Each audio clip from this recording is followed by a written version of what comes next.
Hey everybody, this is Blake here, and welcome to my review of G.I Joe Retaliation. If I were to sum up my feelings towards the previous G.I Joe movie, The Rise of Cobra, I'd probably say, eh. And if I were to sum up my feelings towards G.I Joe Retaliation, I'd likely say, eh.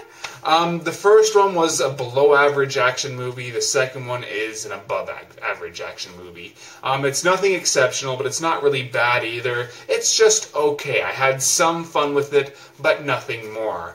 But for the bulk of this video, I'm going to be contrasting it to its predecessor, The Rise of Cobra, because a lot of this film's successes tie in with that film's failures.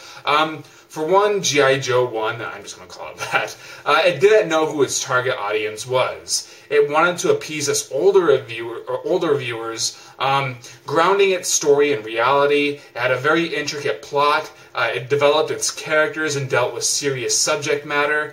It was definitely trying to be like X-Men was, and it deserves credit for that. On the other hand, though, it also wanted to cater to the younger crowds, primarily like the Transformers movie fans. It had a very cheesy, oppressive sense of humor that totally betrayed the tone. You'd have scenes like where both Channing Tatum and Marlon Wayans are in these super suits, and they're chasing these bad guys, and all these cars and shit are exploding all around them, so you presume civilians are getting killed, but they're making one-liners and taking the whole situation very lightly. It was just very odd. And even when it wanted to be, dramatic, whether it was being tear-jerking or inspiring, it usually was so heavy-handed to the point where it started to become very corny.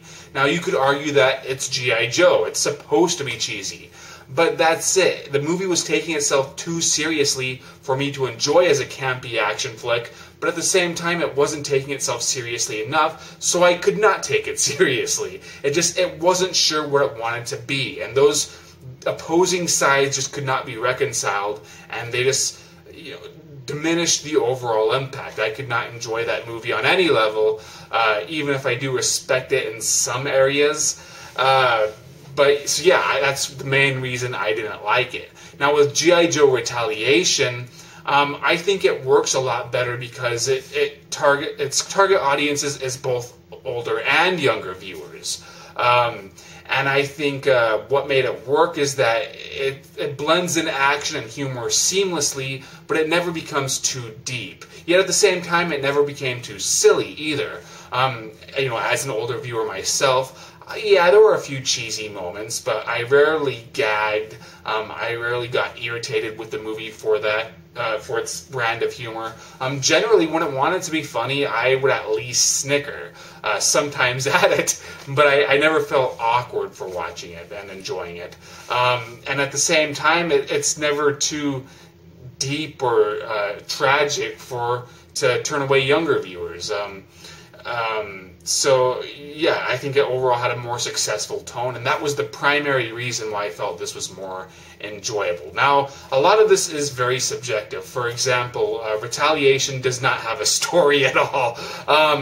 It's really just an excuse for the next action scene, whereas the first film did at least have an established plot, and they actually tried to develop it. So you might have preferred the first one for that reason. It comes down to your tastes. This is a difficult movie to describe. They do try to flesh out some of the characters. They have backstories and stuff like that, but I didn't feel that was necessary. To me, G.I. Joe, it's less about their past and more just about their personalities. I don't think they need this shit where, they try to have this moment with the main chick who, she had a very troubled relationship with her father. That never really goes anywhere. It was just kind of thrown in there. It felt like the screenwriter felt they had to put something like that in there. And then they had this whole thing with Snake Eyes and Storm Shadow that I thought was just very poorly handled. Although granted, RZA's presence as the blind master was very distracting, so that might be why. But, I think, once again, why I'm more forgiving towards this is that every time I tried to be a critic about it, where I wanted to dissect it and point out its flaws and the character development or the narrative flow, there'd be another action scene that would totally throw me off balance. I just say, you know what, screw it. I'll just enjoy the explosions. Thank you very much. I am that kind of viewer.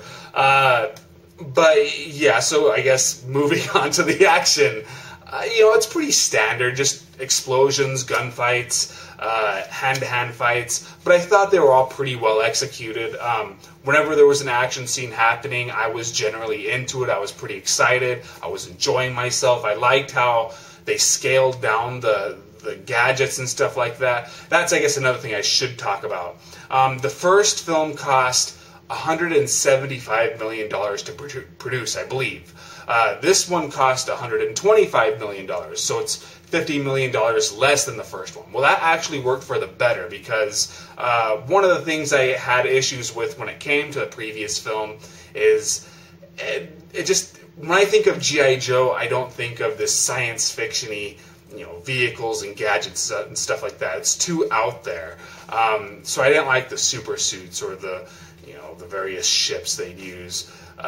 Some may have, and all the more power to you if you did approve of that stuff. But here, even though there's some gadgets, they do feel like something that could exist for the most part. The only real out there device was what made the dude look more like the president, which was just carried over from the previous film.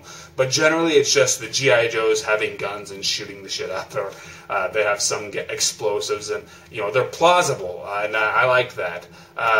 But since I like The Rock, for example, I think he's always a lot of fun. He was able to carry the action scenes, and his faction, which includes him, some dude, and some chick, I don't remember either of their names, they're more about the explosions and stuff like that. Then the film would cut over to Snake Eyes and his story, and that's more martial arts, and there was a lot of real fancy techniques there. I was really impressed with how the fight scenes were choreographed. But we have to move on to a problem: the 3D. I saw it in 3D, and it's even though it's a post-conversion job, it's really not bad. I thought they did a decent job at making stuff constantly fly at the screen, and there was even some depth to some of the action sequences. But the problem is that the action moves so quickly. It's so fast-paced that whenever something would fly out the screen, it would distract you, and you'd miss like 3 or 4 different moves in that fight scene.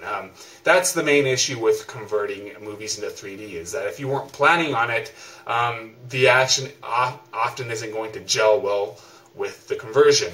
A much better example of 3D and how it could be used to, make the action better is Hansel and Gretel Witch Hunters. I think that was actually shot in 3D, but they made a point to film the action scenes and edit them in a way that would benefit the 3D, and then the 3D in turn would benefit the action. Here, the 3D was good, the action was good, they just didn't really go well together.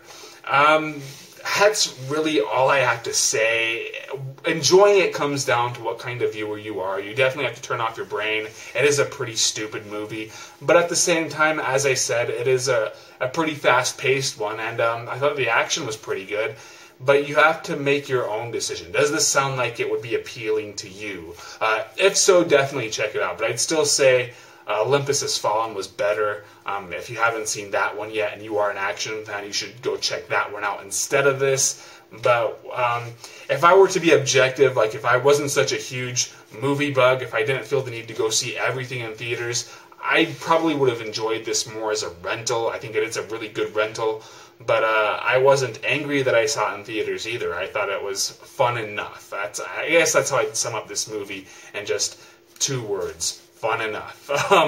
So yeah, that is all I have to say. I did not do a written review, but I did do a written review of Kickboxer 4, and I'm going to do a written review of Kickboxer 5 today. So check those out, and that is all I got. Be sure you watched my newest Critiquing the Critics episode of The Wii Viewer, and I'll see you guys later.